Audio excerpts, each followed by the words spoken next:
6 kritických faktov o obezite, ktoré ti odpália pekel. A ten 6 je fakt na prd. Viac ako 1 miliarda ľudí, to je počet obéznych na celom svete. Z toho 39 miliónov detí a dospievajúcich 340 miliónov.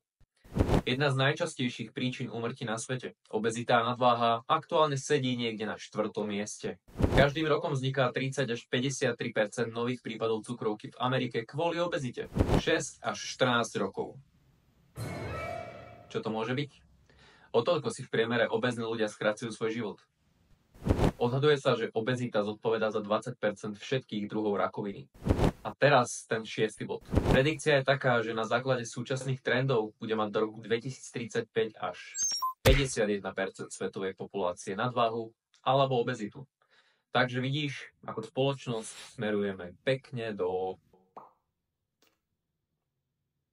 tam. Pre viac faktov a evidence-based obsahu zo sveta výživy, zdravia a fitness nás nezabudni sledovať.